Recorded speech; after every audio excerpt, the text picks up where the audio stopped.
So when drafting in SpatialNet, one of the first things we have to do is drafting structure. That is we have to create an offset of 10 feet from behind the parcel line, as that's the new Comcast standard.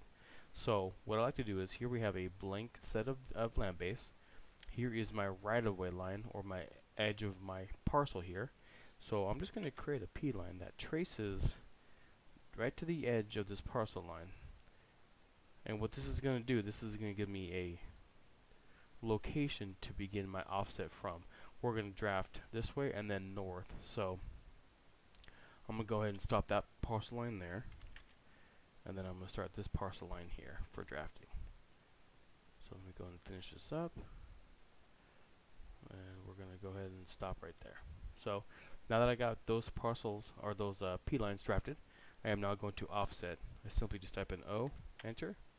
Ask me what my length is going to be. I'm going to do 10 feet. I select the parcel. I move my mouse down, then I left click again, and voila. Now it will repeat the command, so if you need to do another one, you can go ahead and do that. So I'm going to select this one. 10 feet is saved from last time. And I'm going to click over there. So basically what we have here now is we have a good tracing line that we can use to draft our new structure. I'm going to delete the original line. Okay, so now we are ready to begin our drafting.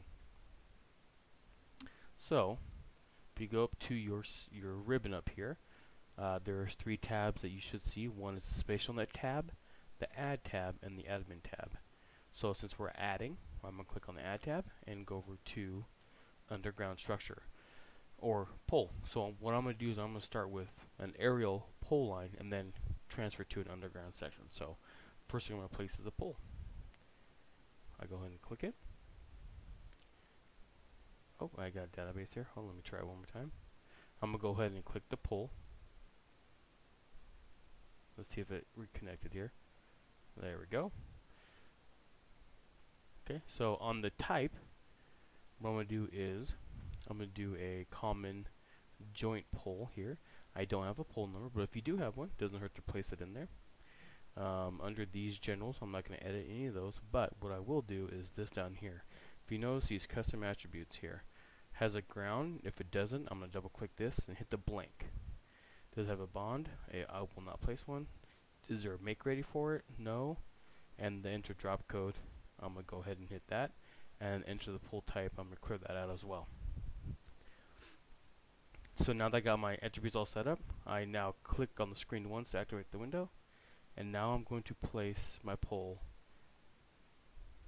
as close as that line as possible. If it gives you this warning here about duplicate pole found, just hit yes. The reason why it's saying that is because I have checked for duplicates over here, and the pole number is blank, and as you can imagine, there's probably a lot of blank pole numbers.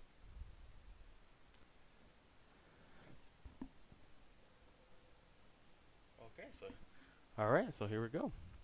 Now we have our first pole. I'm going to grab this guy. Whoops. This is a good error here. I just clicked on the window again. What that's going to do is it's going to place another pole, and I don't want to do that, so hit no. I'm going to, okay, we can adjust it later. So first pole is placed. Now what you can do is you can continue on and place the poles now and then come back and place the strand. But what I'm going to do is I'm going to not do that and show you how to add structure from an existing piece of equipment and then place new as you go. So I'm going to hit close here. I'm also going to leave that line there. I'm going to select my pole. I'm going to add, and this time I'm going to select strand. So then your strand creation window comes up. The type is going to be aerial strand. Constructed stays the same. Plant owner, you can go ahead and place it on Comcast, because technically it's always going to be Comcast. And so I'm doing now, I'm just going to simply hit add. Now there are 2 ways to do this. One, you can add the length now if you know the length, but there is one catch when doing that. What SpatialNet does is that when you place a length here, when you start drafting, it'll stop exactly where that number is, where that length is, and it will not go any farther, so you can't see exactly where you're placing the pole. So I'm going to leave it blank, and I'll show you what I mean on the next length. So I'm going to hit add. And so here you can kind of see our line. Now, had we added the length in there, it would have stopped right there if it was like 75 feet. And then you wouldn't see the line as we see now. So here, the linear capture lines window comes up. And here you can also place length too in case you forgot to add it there. So what I'm going to do is I'm going to hit my O snap off so I'm not snapping anything. I'm going to place my pole right about here. And you want this to be 10 feet also off the edge of the parcel. So if you kind of find a nice even spot here.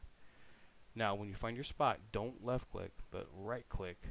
A little arrow menu will pop up and select your joint pole again.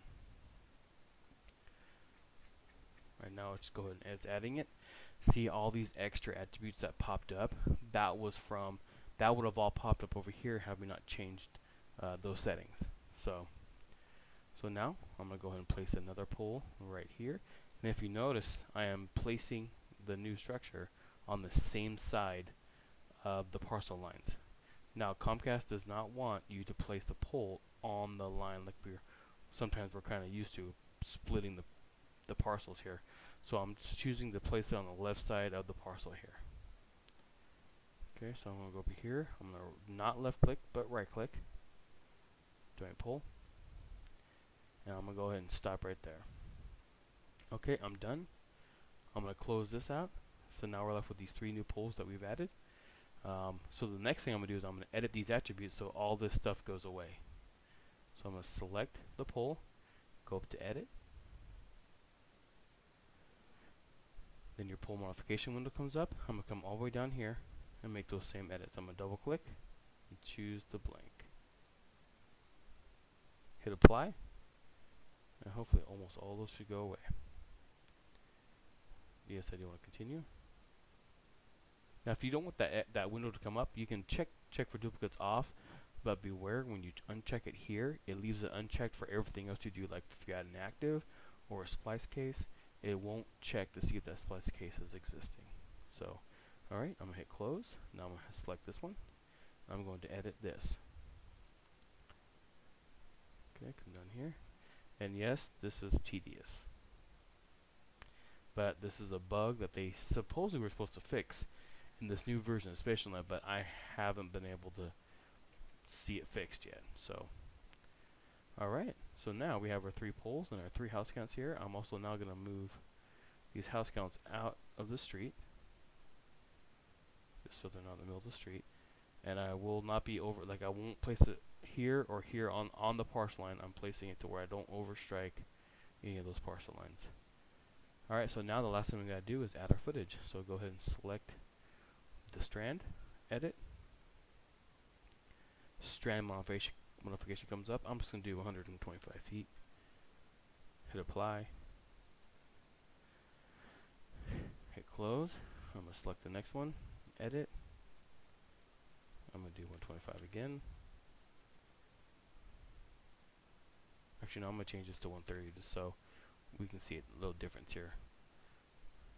Okay, and then there we are. We are good to go.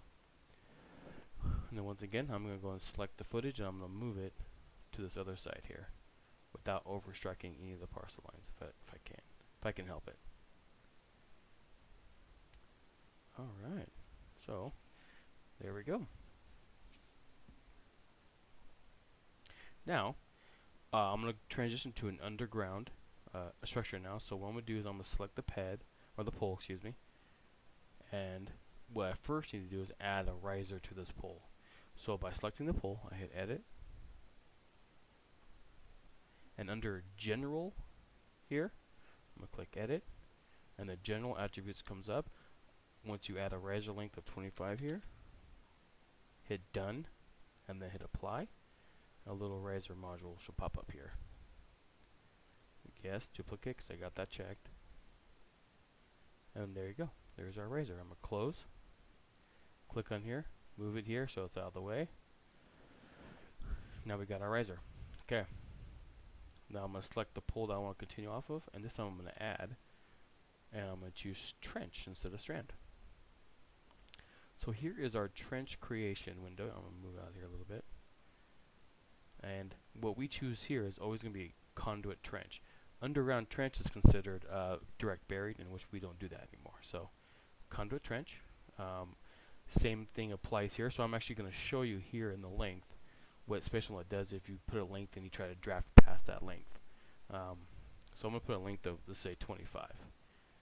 Okay, and then there's one thing that I do that necessarily isn't in the instructions for from Comcast, but it helps when you have to change direction and add an underground tick mark.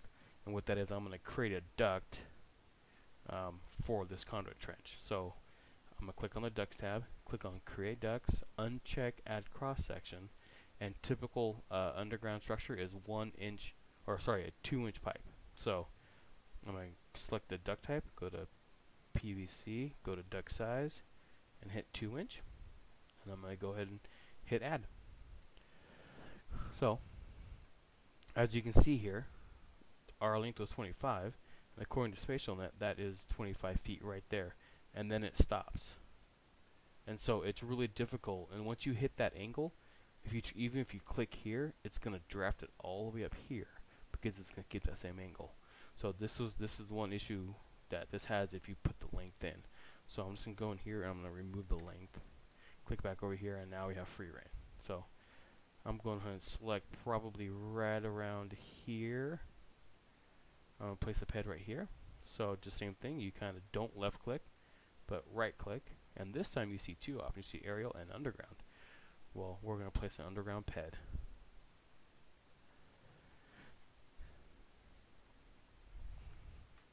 It's going now see those attributes again. We're going to have to go back and add those attributes just like we did with the poles.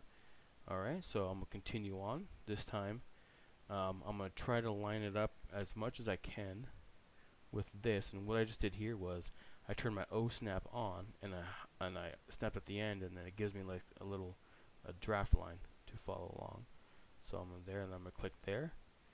Now, actually I'm going to undo that because I don't want to left click. What I want to do is find this spot right there, and I'm going to right click, underground, conduit tick. Now, had I not added those ducts, we would get an error from Spatial Net there, which is why I added those ducts. Okay, so now we're going to continue on, which should give us a nice linear draft line here. So I'm going to come up to here, and I'm going to add a ped right about here. Okay, underground, pedestal. And this is actually lining up really nice for us here. Alright, and then I'm going to go up to here and add my last ped. Notice that I picked this side of the parcel. If I was going to be adding multiple more peds, then I'll be picking this side of the parcel as I go down. So I'll select it here, I'll place it here, and I'll place it here. Keep it consistent throughout. But what I'm not doing is overstriking the parcel line.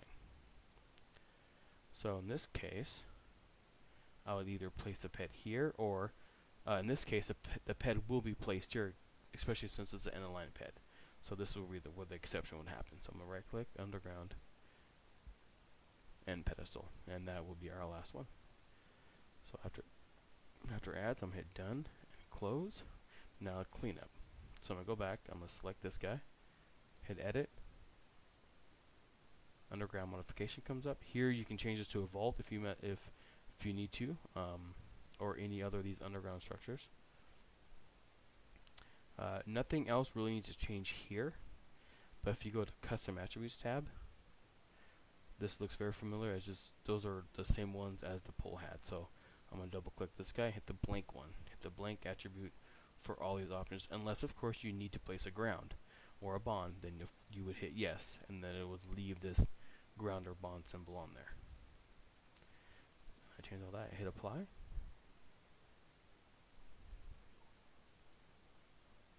Yes, and there we go.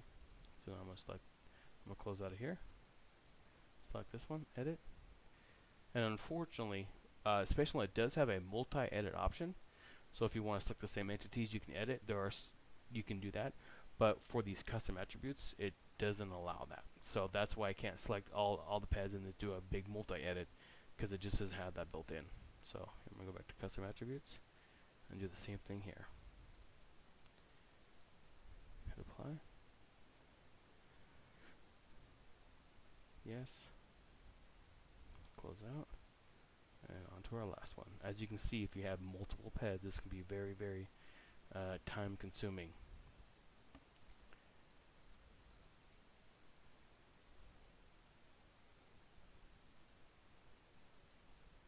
Yes. Okay, close.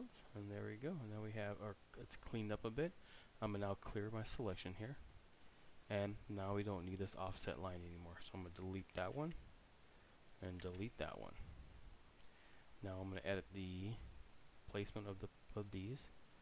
I tend to tuck it in right here in the left corner, because if you do a fiber line, which is going to be drafted on this side, I believe it fits perfectly right here and it drafts right down. So that's what I'm going to do for this one. In this case, it's going to be like right here.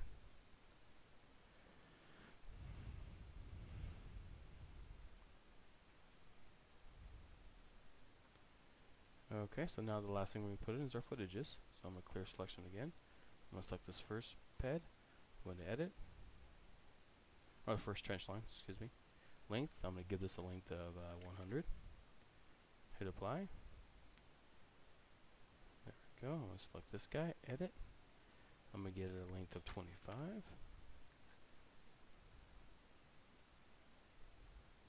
Okay, I'm going to select this guy, edit. Give this a length of 200. Okay, I'm going to select this guy and edit and give it the same length of, I'm going to say 215, so we can have a little difference here. Close out. Alright, so now we're going to take these footages and move them to below the conduit line without overstriking the parcels. That one's right there, that one's good. And there we go. I believe we have our structure in place.